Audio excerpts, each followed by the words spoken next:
Cinema prints Ashadham sale flat 30 to 60% discount. ప్రతి 5,000 రూపాయల కొనుగోలుపై ఒక చీర ఉచితం.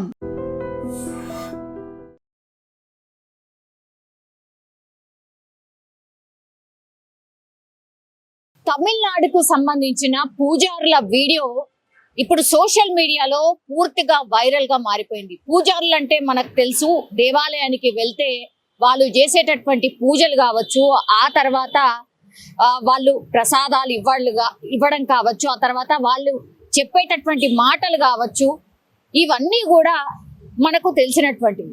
కానీ తమిళనాడులోని శ్రీవిల్లిపుత్తూర్ పెరియా మరియన్ అనే ఆలయంలో మాత్రం పూజారులు అసలు ఎంత అసభ్యంగా టీవీలో పాటలు పెట్టుకొని వాళ్ళు చేస్తున్నటువంటి ఆ డాన్సులు కానీ, ఆ తర్వాత వాళ్ళు దేవాలయంలో ఎవరైతే వచ్చి దర్శనాల కోసం వచ్చి ఉంటారో, ఎస్పెషల్లీ మహిళల పట్ల కూడా వీళ్ళు విభూది జల్లుతూ అసభ్యంగా ప్రవర్తించడం, ఆ తర్వాత పైశాచికంగా నవ్వడం.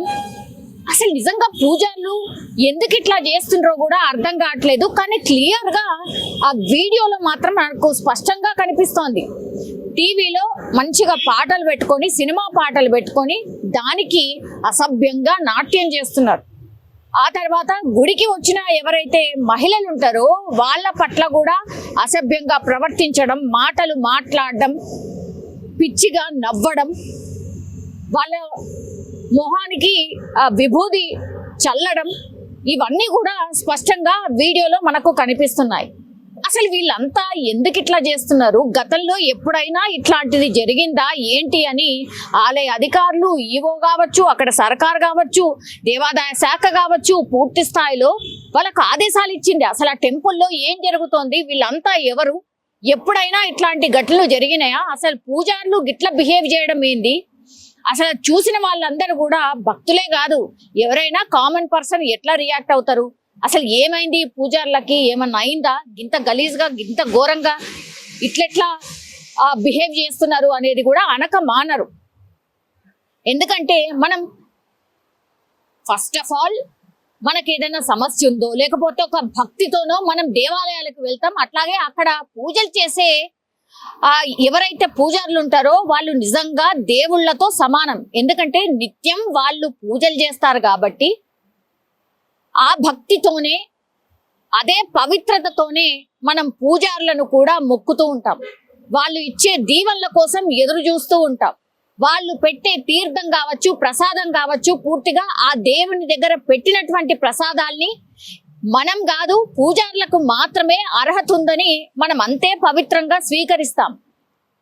ఇవన్నీ ఏవి కూడా పట్టించుకోకుండా ఇప్పుడు ఈ పూజారులు చేసే ఈ నాట్యం ఏంది, అసలు ఇంత ఘోరంగా పూజారులు ఇట్లెట్లా చేస్తారు అనేది కూడా ఇప్పుడు సోషల్ మీడియాలో చాలా మంది మాట్లాడుకుంటున్నటువంటి సిచ్యువేషన్ అయితే కనిపిస్తోంది.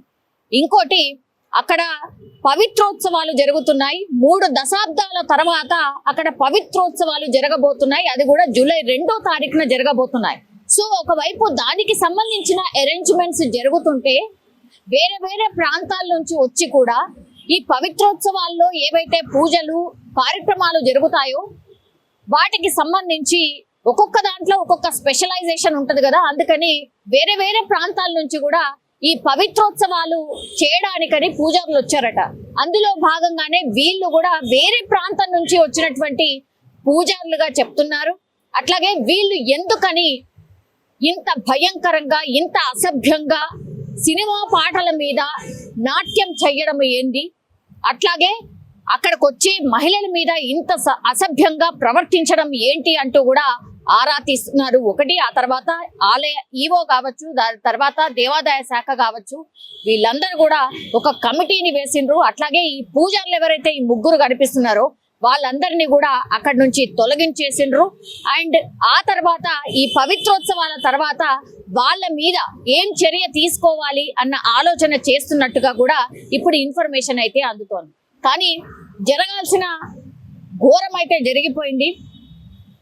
పూజారులను మనం ఎట్లయితే చూస్తామో అది కాకుండా దానికి భిన్నంగా ఏ పోకిరీలో లేకపోతే ఇంకెవరో వేరే వేరే వాళ్ళు చేస్తే అసలు ఈ చర్చ వచ్చేది కూడా కాదు. కానీ పూజారులు మీరు మొత్తం మీ మీ వేషధారణ ఒక్కసారి చూసుకోండి.